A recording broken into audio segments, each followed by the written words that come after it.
Hello bachcho, let's read the question. A fixed volume of iron is drawn into a wire of length L. The extension produced in this wire by a constant force F is proportional to. So बच्चों given है हमें as a material iron और consider करना है इसका fixed volume, तो मान लेते हैं वॉल्यूम इज V क्योंकि वर्ड्स यूज किया हुआ है यहाँ पर फिक्स्ड वॉल्यूम।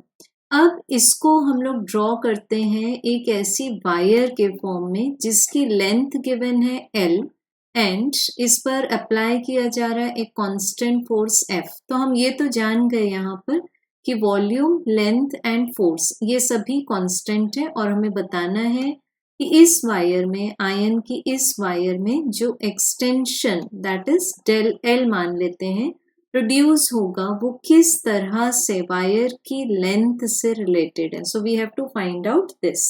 तो बच्चों फर्स्ट ऑफ ऑल लेंगे हम इसका Young's modulus of ion age. हम यंग्स मॉड्यूलस को बेसिकली एक्सप्रेस करते हैं स्ट्रेस टू द स्ट्रेन के फॉर्म में। स्ट्रेस को लिखते हैं फोर्स डिवाइडेड बाय एरिया और स्ट्रेन को लिखते हैं elongation divided by the length. So बच्चों यहाँ से मिल जाएगा F L divided by A multiplied bye del L. अब देखेंगे क्वेश्चन में कौन कौन सा डेटा गिवन है हमें, वॉल्यूम, लेंथ एंड फोर्स। तो यहाँ से हमें एरिया को एलिमिनेट करके किसके फॉर्म में बताना पड़ेगा, वॉल्यूम के फॉर्म में। So as we know the volume of a cylindrical wire is the product of area and its length.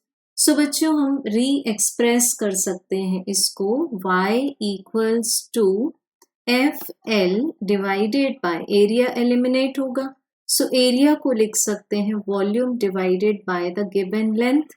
So this is v divided by l। तो ये क्या हो जाएगा हमारे पास में, ये आ गया area multiplied by the extension. So बच्चों अब मिल जाएगा हमें extension del L equals to F L square divided by V Y. So force constant है, वॉल्यूम कांस्टेंट है, यंग्स मॉड्यूलस कांस्टेंट है। तो इस रिलेशनशिप से हम बोल सकते हैं कि जो एक्सटेंशन प्रोड्यूस होगा that is directly proportional to length square.